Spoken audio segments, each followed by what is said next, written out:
asalaamaaleykum rahmatullah di leen nuyu di leen ziar di rafetlu seen teewaay ci waxtaanu tey bi le 9 août 2024 ci premier dajewu conseil supérieur de la magistrature sous l'ère Bassirou Diomaye Diakhar Faye son excellence président de la république génne na fa nag ay changements yu mag ci système judiciaire bi avec plus de 211 nominations mu nekk nag une nouvelle étape dans la réforme et la modernisation de la justice bi nga xam ni depuis les événements de 2021 ba 2024 appareil judiciaire bi sooxe woon na ci bu baax a baax à cause de l'instrumentalisation d'une partie de la justice par le régime Macky Sall pour discréditer, liquider, emprisonner bépp opposant bi nga xam ni da doon taxaw jàkkaarloog Macky Sall. li ñu koy toppee également mooy dafa am ay kuréel yoo xam ne bëri nañ wante suñu jàmbaaru police bi ak gendarmerie bi li ñu ci jot a gis mooy ñett ba ñeent mooy ñi ñuy wax mortel combat dossier boobu jaaroon na fi jàpp nañ leen d'ailleurs mooy àpp tey bi nga xam ne ni moom lañ njëkk a def te bi mu ko defee li gaañu ci ay doomu sénégalais mat na daanaka fukk ak juróom-benn mooy appel bi mu njëkk a def. bi loolu amee également am nañ dossier boo xam ne force spéciale la force spéciale bu bi ñu ko génnee nit ñi sax commencé woon nañ di ridiculiser mbir mi naan affaire yi de force spéciale la mais en réalité les gens se sont rendu compte que ne bi ñu demee ba jëmmi jamono xam nañ ne ni force spéciale bindoo woon loolu mooy continuer di am parce que après gis nañ dossier commando gis nañ après dossier cocktail molotov ak événement yi nga xam ne nii ñoom ñoo amoon entre le 1er et le 2 juin 2023 te yooyu yëpp dañ ko jël di ko teg tey ci ndoddu Ousmane Sonko.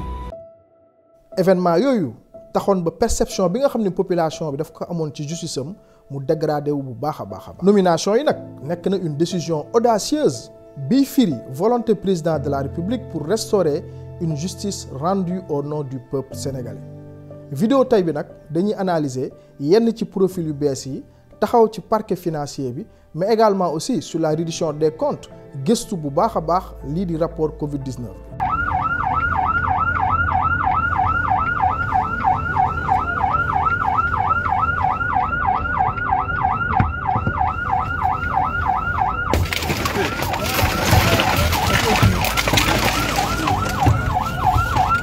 Sauf si je suis en état d'arrestation. Voilà.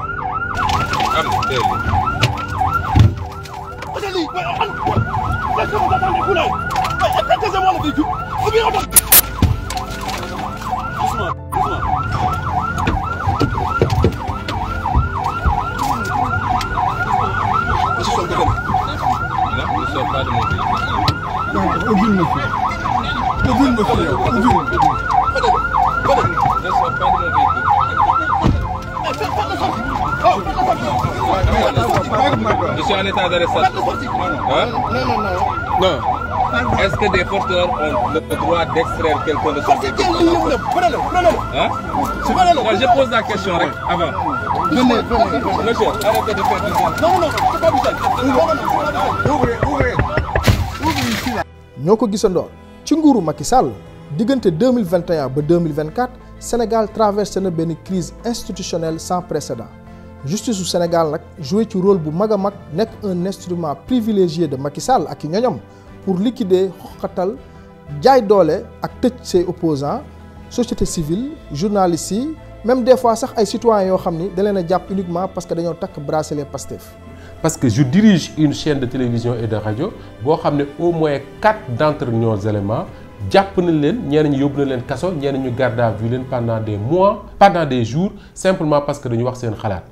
Pape Ndiaye dem na fi kaso Cheikh Bara Ndiaye dem na fi kaso Thioro Maxu Mandela dem na fi kaso te ñoom ñëpp seen seul tort mooy dañuy liggéeyee Walfadjri di wax xëy na à l'époque loo xam ne da doon arranger le Pastef de Ousmane Sonko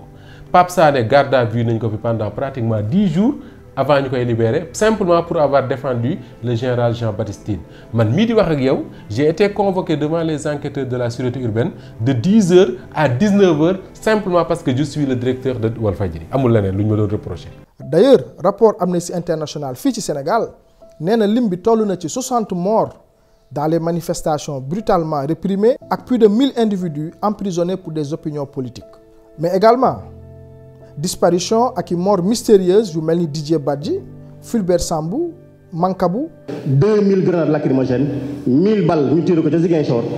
ay nit dee nañ fii ci Ngor ay nit dee nañ ci Kër Massar du 14 personnes dee woon nañ fi jusqu'à présent kenn xamul lan moo ko waral lan moo tax enquête yi warul.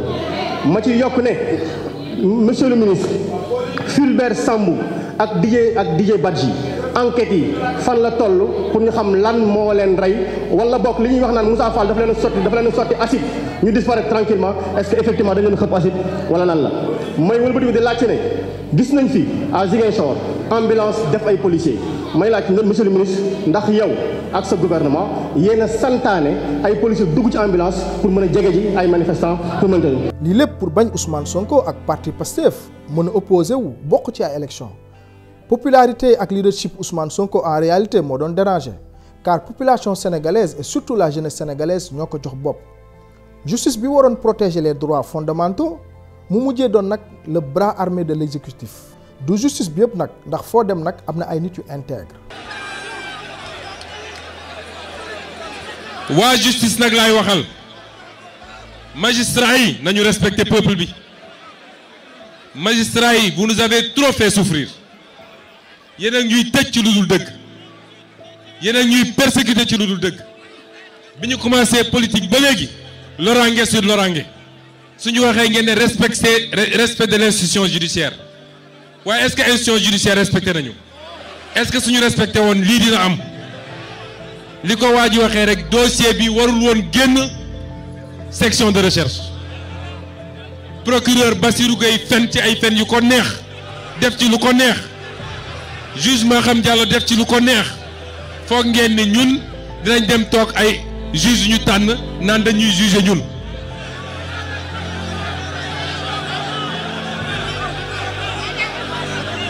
magistrature ci réew mi ngeen dëkk ki leen di garantir ni mun na leen assurer sécurité kon danañu ut derrière chaque maison de magistrat derrière chaque famille de magistrat nañ fa teg une armée li ma wax nag tekkiwul ni magistrat yëpp noonu la ñu mel am na ci ñu ci def seen liggéey correctement waaye ñiy def lu dul yoon ba pare foog ni mun nañ ci mucc su réew mi tàkkee nañu xam ne dañuy nax seen bopp. Février 2021 l'affaire Adji Sarr mu nekk un complot orchestré de toutes pièces pour éliminer et discréditer Ousmane Sonko l'opposant. Le 3 mars 2021 Sonko est arrêté alors qu'il se rendait au tribunal pour répondre à une convocation. Il est accusé de trouble à l'ordre public. Après avoir refusé de modifier son itinéraire en raison d'une interdiction de manifester, conséquence immédiate ci arrestation wu Ousmane Sonko mu daal di déclencher ay manifestations yu violentes dans plusieurs quartiers de Dakar mais également partout au Sénégal. Parce que ñoom dans leur jeu lañu Serigne Bassirou ak Moussa Fall waxoon moo di bu ñu convoqué Ousmane Sonko rek comme il est fougueux day ñëw wuyu pour laver son honneur mais boobu dafa xamul ne ay njàccaar lañ ko séq man de bokk naa ci ñu wax ne Ousmane Sonko bul wuy ji imposer leen ñu lever ses immunités parlementaires on est dans une république du yomb c'est un combat politique voilà man bokk naa je l'assume au nom de quoi on convoque un député sans lever son immunité parlementaire gis nga ni ñu bëgg ay ñoom Cheikh Bara Dolly dinaa ci dellu siwaat noonu lañ bëggoon a def Ousmane Sonko ci moom mu géree lu dem Moussa Fall loolu la gëmoon sëñ Bassirou dafa la ñu ne commandant bañ nga bindal convocation bi loolu la ñu bëggoon far nag fan dem xaar waa ji tegg leen ndànk parce que waa ji dina déglu tamit Ousmane Sonko dina déglu tamit boo koy wax yéen yi exiger leen ñu lever seen immunité nu am nag waa ji dóor leen benn galgal go boo xam ne il a le temps de préparer le combat politique contre eux looloo tax mars 2021 Sonko duggul kaso. Du 4 au 5 mars 2021 émeutes yi tàmbale partout au Sénégal manifestations yi nag tàmbalee jël ay ampleur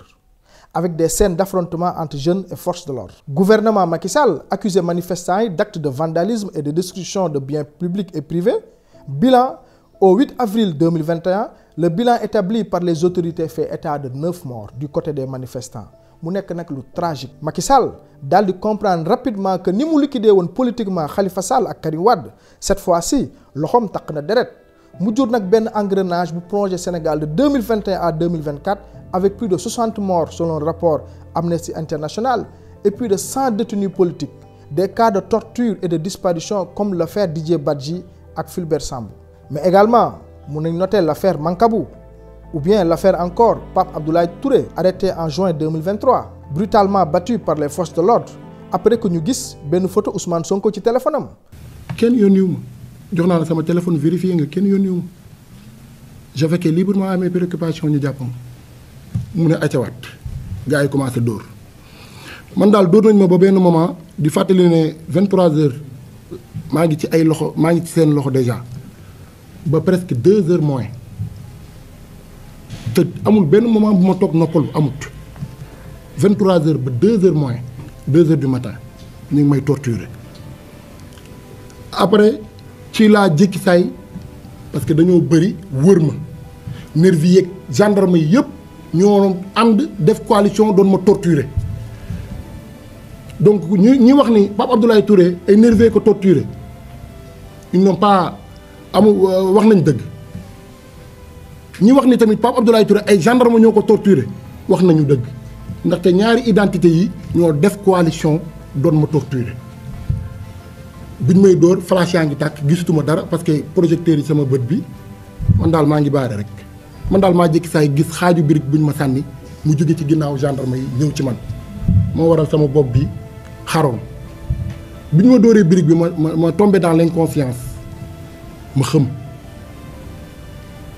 li ci gën a metti mooy bi ma xamee taxul ñu arrêté taxul ñu tiit taxul ñu raf dañu profité ci xëm boobu ma xëm ñu dóor ma ay monote mooy monote yooyu ngeen di gis ci image yi seere monote yi te période bu ñu may monote fekk na damm na monote yeeg damm wi lañ boole seere ko bu mu dëgër monote ma par derrière monote wuñ ma sax devant kon ma mën a protéger wu par derrière lañ ma monote am nag accès total ci sama tête ci sama kanam ci sama bopp ak ci sama ay articulation. Mais également le président actuel son excellence Bassirou Diomaye Diakhar Faye moom mi tamit jàpp nañ ko pour un simple post sur les réseaux sociaux critiquant le régime arrestation bu violente ñu seetaani vidéo bi. Donc il y a pas de mandat de conduite, il y a pas de mandat d'arrestation. C'est une convocation qu'on vient de lui remettre. Voilà, c'est bon. Convocation ou arrestation? Non, de ça qu'on compare des réceptions. Voilà. Donc nous considérons qu'il vient de faire l'objet d'une arrestation arbitraire. Non, c'est toujours en présence de ses avocats. Mais il a ses avocats avec lui. Il a ses avocats avec lui. Vous pouvez lui opposer votre force. Non, mais nous n'avons pas reçu de mandat. Nous n'avons pas vu de mandat.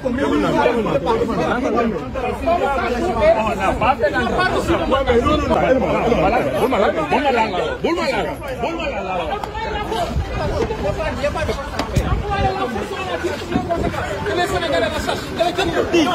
Ils sont en train de l'enlever. Bassirou Diomaye Faye vient d'être enlevé ici au niveau des impôts et domaines. Vous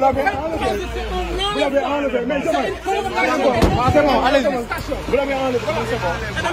N'importe quoi. Arrestation yi dañuy inscrire nag ci benn stratégie de large répression organisée par Macky Sall et ses lieutenants pour éliminer leur opposant principal Ousmane Sonko ak parti Pastef ak ñi nga xam ne tey jii ñu ànd ak Ousmane Sonko am potentiel.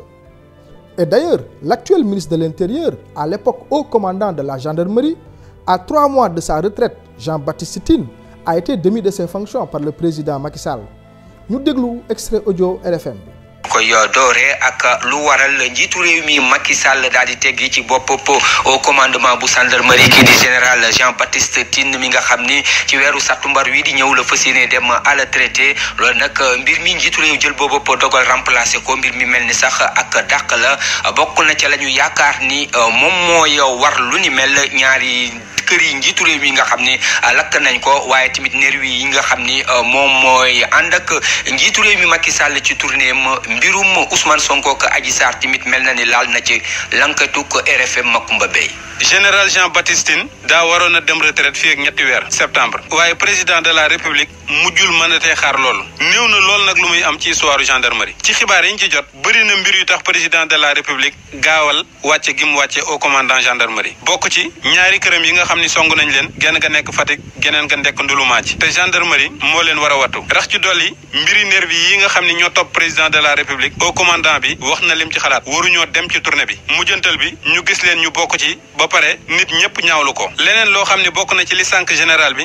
mooy ñetti junniy gendarme volontaire yi nga xam ni ay contractuel lañu war a doon ñu war leen a recruter général bi dafa ni woon nag lépp dañ koy jaarale ci ni ñuy recruter ay gendarme te fekk booba ci biir parti bi waa APR am na ñoo xam ne dañu yaakaar ne ñoom itam war nañ cee am ay quota leneen lu ci dolliku mooy li yóbbu woon directeur généralu police bi émeute yi woon ci biñ wooloo Ousmane Sonko ci mbiri Adji Sarr yi mu wane woon ni kaaraange gi fattul niñ ko foogee dem gi général gi dem ni mu dajee ak dàq gi ñu dàq capitaine Touré ñu ñuy xamal ni général bi musul woon a bëgg ñu sanctionné ko sanction yu metti yi ci taarixu gendarmerie wu Sénégal nag bi mooy ñaareelu yoon au commandant gendarmerie dem ba jub à la traité ñu daal di koy wàcce général Pathé Seck bi Ablaye Wade di soog a ñëw ci jamonoy alternance beneen bi ci armée bi la amee woon muy général Pape Khalil Fall ñetti weer a ko dese woon Ablaye Wade moom itam dindi ko ndax généralu Guinée Bissau ba Tagma Nawey moo dàqoon Salif Sadio sàkku ci Sénégal ndimbal xamuñu nu armée bi def bañ ni Salif Sadio jaar na ci géej gi bay yegg Gambie palug Moussa Fall gii nag ñu bëri biñ ko déggee démb bett na leen jaaxal leen ñu ne lii tax itam muy gën a metti ci général bi ñu wàccee mooy président de la république defewu ko bureau Ndakaaru ci région la ko fekk te loolu néew na lu muy am muy loolu ñu def ci décret bi fait à Matam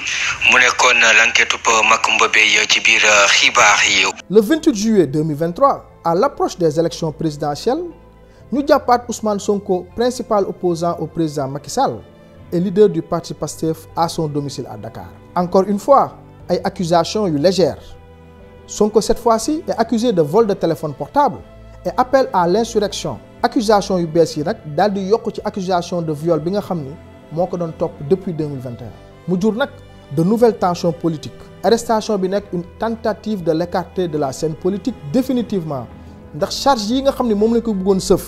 bu taloon ci kawam aujourd'hui Ousmane Sonko mën na toog 20 ans de prison te kenn du ko mën a génne. Le lundi 31 juillet 2023 le gouvernement sénégalais annonce la dissolution du parti Pastef le parti de Ousmane Sonko. xeex bi nag newuloon rek entre Macky Sall ak Ousmane Sonko képp koo xam ne aussi nekkoon nga lieutenant wu Macky Sall. fexe nga teg yow tamit sa côté stratégie pour liquider Ousmane Sonko mun nañ fàttaleku l'affaire Mame Mbaye Niang Cour suprême le jeudi 4 janvier daal di confirmer la condamnation prononcée en mai dernier par la cour d'appel à 6 mois de prison avec sursis pour diffamation au ministre Mame Mbaye Niang décision bi moo tax Ousmane Sonko mënul présenter wu aux élections présidentielles ndax boo xoolee première tentative accusation de viol bi nga xam ne jàllul bi ñu tegoon ci Ousmane Sonko finalement dafa mujjee këpp ci ñi ko doon def ñu ñëwaat à la charge avec Mame Mbaye Niang mooy accusation de diffamation yi accusation boobu nag la gars yi pousse pour écarter Ousmane Sonko ci élection présidentielle lii lépp justice ba woon da cee nag jouer rôle bu am importance moo tax sénégalais yi fippu le 23 mars 2024 avec 54,28% ñu daal di fal nag le président Bassirou Diomaye Diakhar Faye pour lii bañ a amati Sénégal ndax justice c'est un pilier essentiel bu am importance capitale pour la cohésion sociale mais également justice moo war a nekk la gardienne des valeurs et principes fondamentaux de la démocratie. Son Excellence Bassirou Diomaye Diakhar Faye mu am volonté ferme ak engagement pour delloo justice indépendance am ba tax na bi mu joxee Ousmane Sonko pour mu former gouvernement bi Ousmane Sonko le premier ministre daal di choisir Ousmane Diagne pour mu nekk ministre de la justice. Ousmane Diagne le ministre de la justice actuel moo ngi juddu en 1965 le 1er janvier 1965 mu nekk nag un magistrat très respecté qui a su se distinguer par son intégrité et son indépendance tout au long de sa carrière nekkoon na fi ancien procureur de la République géré na avec rigueur des dossiers très sensibles notamment en tant que procureur général près de la cour d'appel de Saint-Louis en 2019. Donc le président de la République def un choix qui incarne la volonté de promouvoir une justice indépendante et équitable au service des Sénégalais et non une justice au service de l'exécutif. moo tax nomination yi am le 9 août 2024 c'est une suite logique à la suite des assises yi amoon le 28 mai 2024 ñu déglu ji discours président de la République au moment ñu koy remettre le rapport final des assises de la justice le jeudi 4 juillet 2024 mu am nag 30 recommandations au président Bassirou Diomaye Diakhar Faye sur les réformes prioritaires à mener dans le secteur de la justice. di leen wax ne rek liggéey gii ngeen liggéey du bokk ci rapport yi nga xamante ne dañ koy joxe ba pare dugal ko ci ci tiroir yi ma bëggoon rek fàttali Sénégalais yi man Bassirou Diomaye Faye président de la République du Sénégal xam naa fan laa jaar ba toog fii du ci pexe du ci amul benn pexe boo xamante ne ut naa ko pour toog fii donc du ma ut pexe pour des parce que pexe desloowul ful nit pexe taxul toog fii lenn rek laa ameel Sénégalais yi ci temps bi nga xamante ne moom la ma yàlla natal ci fii ma toog mooy naka laay def ba lépp li nga xamante ne mën nañ ko soppi bu ma fi doo jege ñu def ci jéego yoo xamante ne ku ciy ñëw tamit loo ciy continuer fekk ne sori na kon lu ngeen déggoo ci rapport bii lu ngeen ci déggoo te mu nekk loo xamante ne ñi nekkoon ci jam ñaajo ak ñi nekkoon ci plateforme bi ak ñi nga xamante ne ñooy kuréel yi leen yónni wala ñu teewal leen foofu juboo nañ ci loolu mën ngeen commencer dès demain di xool naka ngeen defee matérialisation réforme yooyu. donc nomination yi du ay nomination promotion ou ay nomination sanction mais juste c'est le triomphe de la vérité et de l'intégrité ndax képp kuñ ci fal sa parcours sa expérience ak sa intégrité moo tax ñu fal la ñu taxaw ci le nouveau procureur de la République Ibrahima Ndoye ñu nommé ko procureur de la République du tribunal de grande instance hors classe de Dakar. La décision a été prise lors de la réunion du Conseil supérieur de la magistrature le 9 août bi passé. Ibrahima Ndoye, une des valeurs sûres du ministère public sénégalais, ñu ràññee ko ci professionnalisme ak intégrité ci dossiers yu sensibles yi. Nekk na parquet de Thiès comme substitut du procureur de la République, puis premier substitut du procureur de la République. En 2009 ñu affecté ko Dakar en tant que substitut du procureur de la République mu daal di fay traité nag avec succès ay dossiers yu complexes et médiatiques. Mbécc Tune yàlla na ko yàlla yërëm amoon na doole trop. tey jàppoon nañ ni quel que soit luñ koy mën a reprocher également pour jàpp ko dina métti trop au Sénégal. mais moom il avait dit que voilà justice la. et daf fi nekk pour tout le monde. moom également moom moo defoon loolu. donc fépp fu mu jaar amoo fenn fu nga xamante ne gàkk boo ko mën a trouver. donc kooku nag moom moo nekk tey le procureur de la République bu Dakar. ci dossier yi mës a traité mun nañ ci ràññee en 2011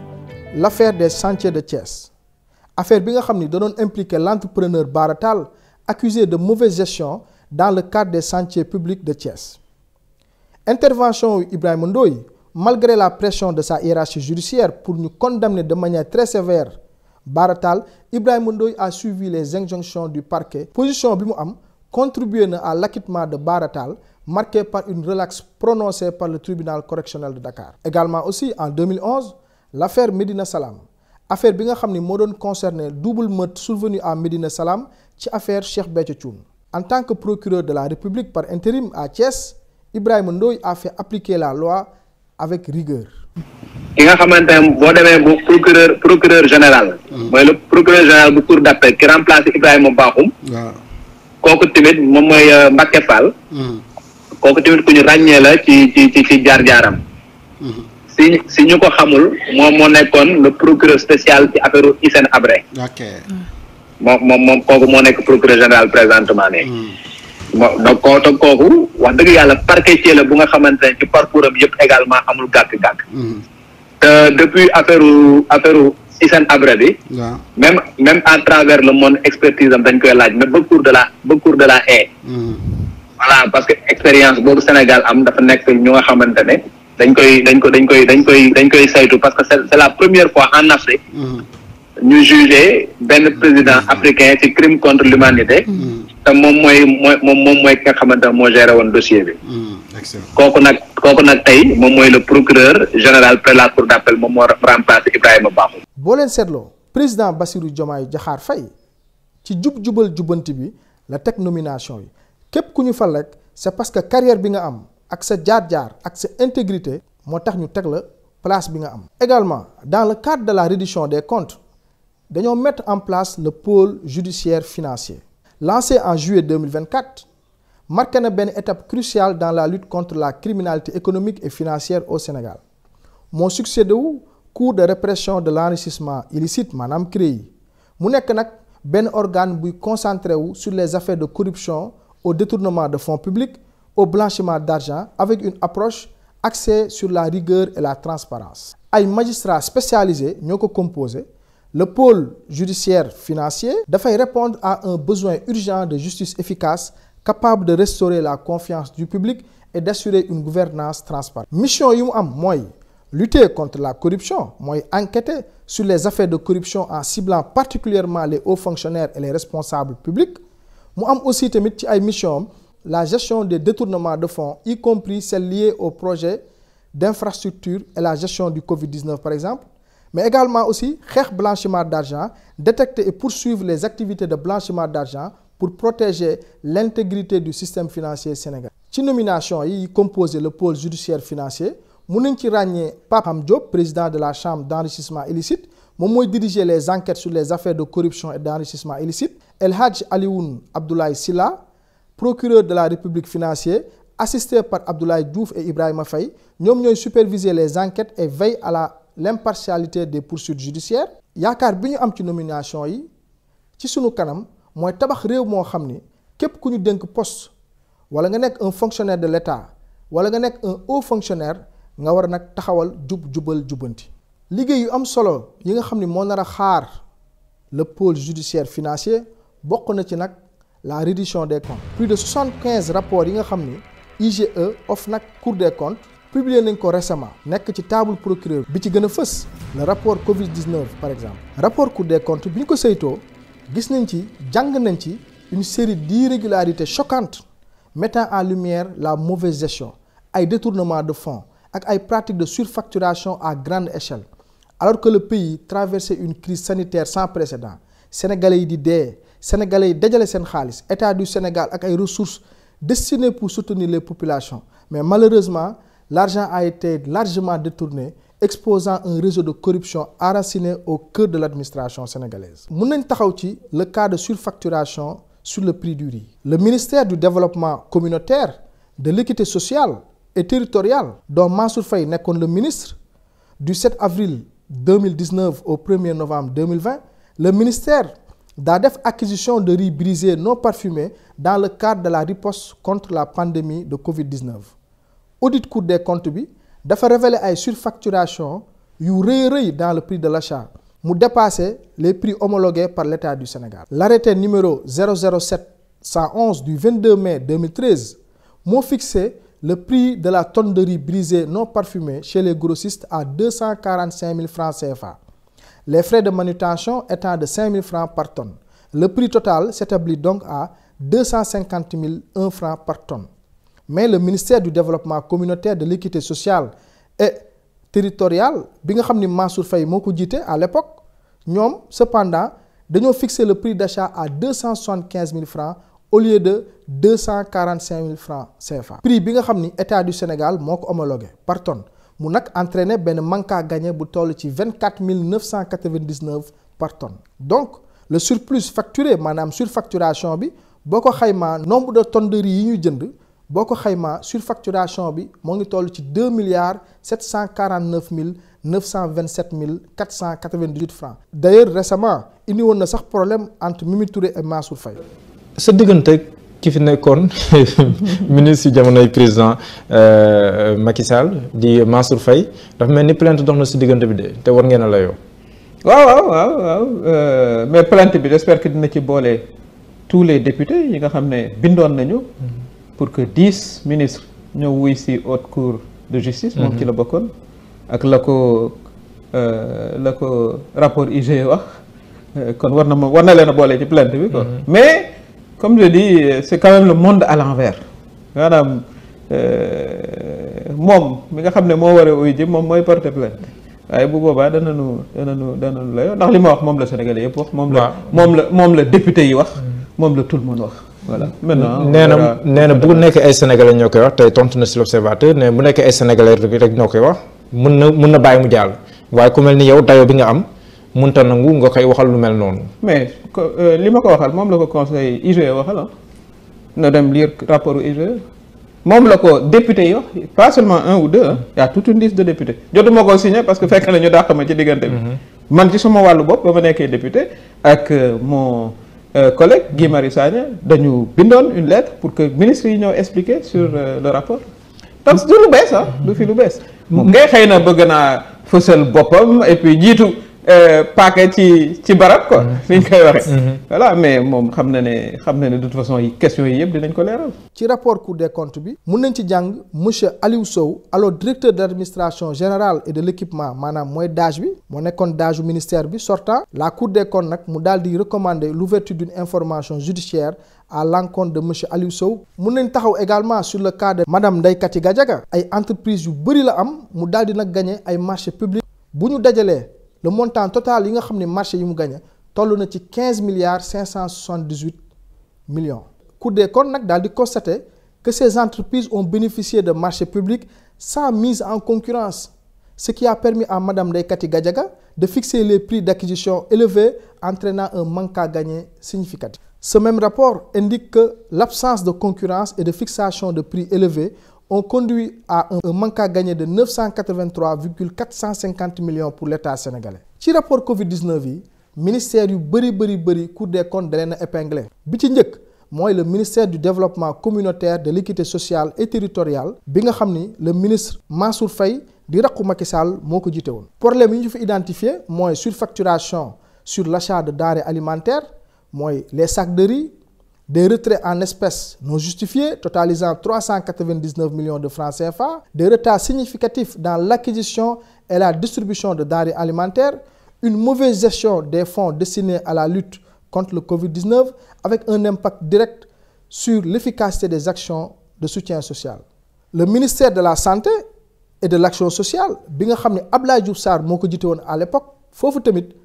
nee nañ fa l'attribution de marchés publics sans mise en concurrence pour l'achat de matériel médical et d'équipements de protection individuelle, ay surfacturation impliquant des entreprises liées à madame Ndeye Kati Gadiaga lu toll ci 15 milliards avec un manque à gagner de 983,450 millions pour l'État. L'absence de traçabilité et de justification dans l'utilisation des fonds reçus, conséquence des pratiques compromettant la transparence et l'efficacité des réponses sanitaires. Également, ñu citer le ministère de l'Urbanisme, de l'Habitat et de l'Hygiène publique bi nga xam ne Abdou Karim Fofana moo nekkoon ministre à l'époque. problème yi ñu identifié ci ministère boobu mooy l'utilisation des fonds force Covid-19 pour financer des projets d'urbanisme sans lien direct avec la gestion de la pandémie. Conséquence mooy détournement des ressources yi nga xam ne dañ ko destiné woon pour faj sénégalais yi ressources yooyu dañ ko alloué pour des projets non prioritaires réduisant ainsi l'impact des fonds dans la lutte contre la Covid-19. ñu lim également ministère du commerce et des petites et moyennes entreprises bi nga xam ni Aminata Assome Diatta moo nekkoon ministre. ci ministère bi nag ay surfacturation sur le prix du riz acheté dans le cadre des actions de soutien alimentaire, des dépenses excessives pour l'acquisition de denrées essentielles avec des pertes financières importantes pour l'État. Cinquième ministère bi ñuy épinglé aussi mooy le ministère des finances et du budget bi nga xam ne Abdoulaye Daouda Diallo à l'époque moo ko dirigé woon. ci rapport bi nag nee nañu attribution de subventions sans justification adéquate, notamment dans le cadre du soutien aux entreprises touchées par la pandémie, attribution injustifiée de fonds favorisant des écarts significatifs entre les montants calculés et les montants octroyés. Ministère yi ma lim nag ci rapport Covid-19 bi ils ont été au cœur des scandales révélés par le rapport. ku jël ak ku jëlul man damay ne tous les chemins mènent à Rome. maanaam Cour des comptes moom au plan administratif et financier lay auditer def ay recommandations mais parquet financier mooy xóotal enquête bi pour identifier les responsabilités de chacun